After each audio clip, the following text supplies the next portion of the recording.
ఇప్పుడే జీ5 app download చేయండి. చూడండి మీ ఫేవరెట్ టీవీ షోస్ ఎప్పుడైనా ఎక్కడైనా. నేను స్మైల్ ఇస్తే నా చెల్లెలు కూడా స్మైల్ ఇచ్చేది. ఇవాళ ఎందుకు డల్గా ఉంది?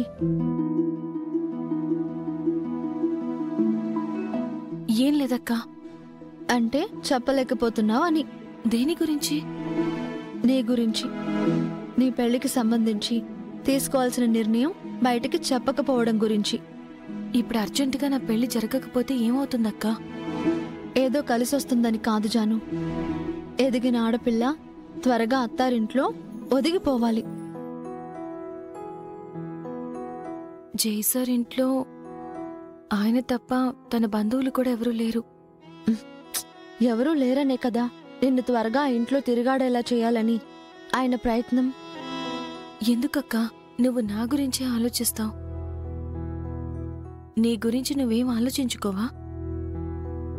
జాను, నువ్వైనా నేనైనా అమ్మా నాన్నల సంతోషం కోసమే ఏదైనా చేయాలనుకుంటాం. ఈ రోజుల్లో మంచి సంబంధం వెతికి తీసుకురావడం అంటే చాలా కష్టం. జయనందన్ గారి గురించి ఒకరు చెప్పాల్సిన అవసరం లేదు. మనమే కళ్ళారా చూశాం. పోలీస్ స్టేషన్ నుంచి విడిపించడానికి ఎవరూ ముందుకు రాలేదు. కానీ జయ్ గారు మన ముందుకు కూడా రాకుండా అమ్మా నాన్నల్ని క్షేమంగా పోలీస్ ఎస్కార్ట్తో ఇంటికొచ్చేలా చేశారు. చిన్న స్థలంలో సొంతిల్లు కట్టుకోవాలనుకున్న నాన్న కళ కరిగిపోతుందనుకునేంత లోపే రుణ విముక్తుల్ని చేసి ఆయనెంత మనసున్నవారో తెలుసుకునేలా చేశారు. నువ్వంటే చాలా ఇష్టమని చెప్పినా నిన్ను ఎక్కడా ఎప్పుడూ ఇబ్బంది పెట్టిందే లేదు. జెంటిల్మెన్ కాబట్టే నాన్నతో మాట్లాడి నీ నిర్ణయం కోసం ఎదురుచూస్తున్నారు. ఒక ఆడపిల్లకు అలాంటి వ్యక్తిత్వం ఉన్న మగవాళ్లు తోడుగా దొరకడం అనేది చాలా అదృష్టం ఉంటే తప్ప జరగని పని. నువ్వు ఈ పెళ్లికి ఓకే చెప్పడానికి ఎందుకంత ఆలోచిస్తున్నావు? నీకోసం. నా కోసమా?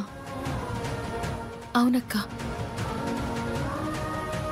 నా స్వార్థానికి నేను పెళ్లి చేసుకుని వెళ్ళిపోతే ఎలా చెప్పు? ఇందులో స్వార్థం ఎక్కడుంది? నాకన్నా పెద్దదానివి. నీ పెళ్ళవ్వకుండా నేను అత్తారింటికి వెళ్ళిపోతే నీ పరిస్థితి ఏంటి?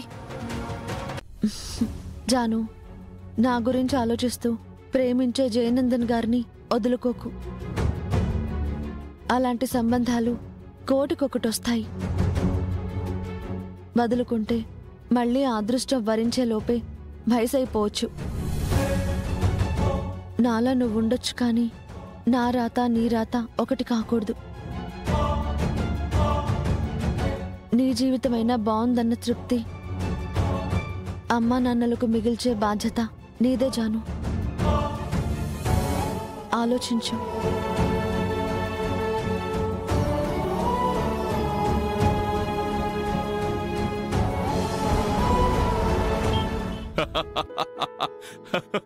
అలాగే సార్, ఇప్పుడే బయలుదేరుతున్నాను.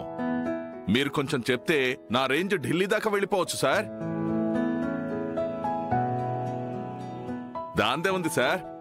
ఎంత పర్సెంటేజ్ అన్నది మీరు డిసైడ్ చేయండి సార్. 10 నిమిషాల్లో అంటే 10 నిమిషాల్లో మీ దగ్గర ఉంటాను సార్.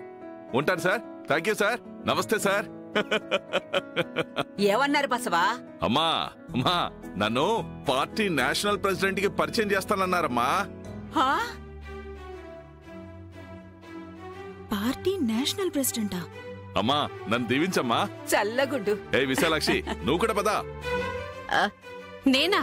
నీతోనే కదా చెప్పింది, మళ్ళీ నేనా అని దీర్ఘాలు తీస్తావేంటి? అత్తయ్యని ఎప్పుడు ఎక్కడికి తీసుకెళ్లరు కదా, ఇప్పుడు ఎందుకు తీసుకెళ్తున్నారని పాపం డౌట్ వచ్చుంటుంది. ఇంకా అక్కడే నించున్నావేంటి? పదా వెళ్దాం. క్షేమంగా వెళ్ళి లాభంగా రండత్తయ్యా. నీలిమా, ఈ చీర బానే ఉందా? చాలా బాగుంది. అక్కడ నేను పరిచయం చేస్తే గాని నువ్వు నా భార్యవని ఎవడికి తెలీదు. రా తొందరగా, టైం అవుతుంది. వెళ్ళండి అత్తయ్య. తొందరగా రా. బయలుదేరు.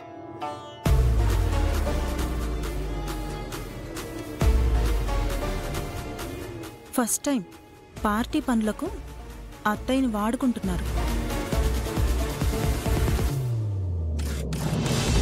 ఇక్కడ ఆపండి.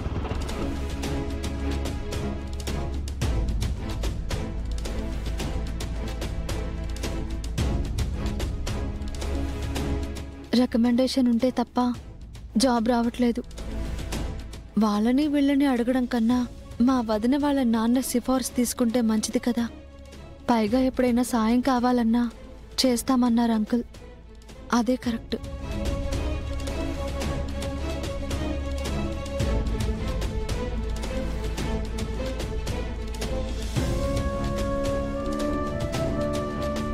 నమస్తే అయ్యా. నమస్తే. నమస్తే. నమస్కారం. నమస్తే. నమస్కారం. నమస్తే. బాబు లోపలున్నాడు. అలాగే అయ్యా.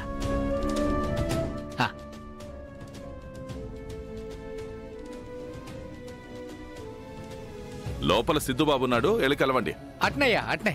ఏమండి, తులసి వస్తోంది. నమస్తే అంకుల్. నమస్తే అమ్మా. నమస్తే ఆంటీ.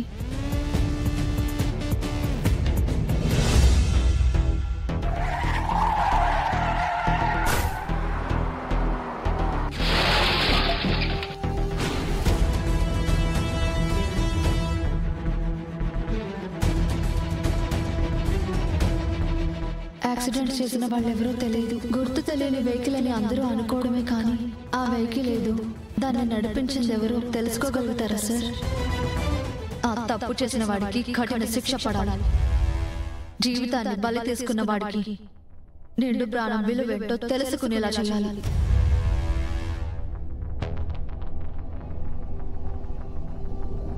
ఏంటి ఇలా వచ్చావు?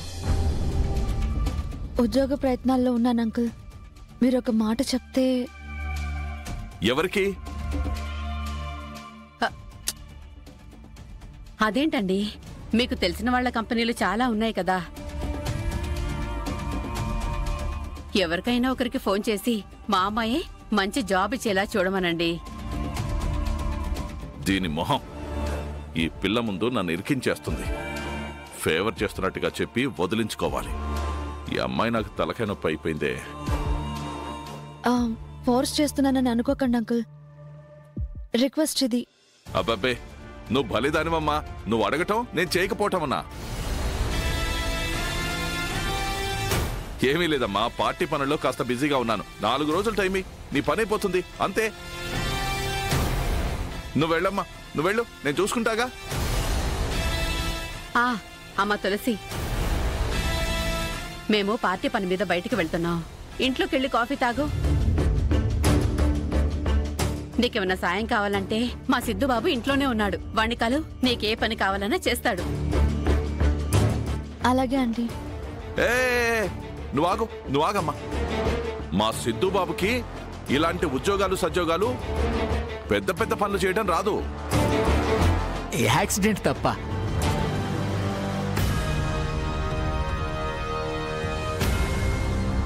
జీ5 యాప్ డౌన్లోడ్ చేసి అన్ని ఎపిసోడ్స్ పూర్తి ఉచితంగా చూడండి.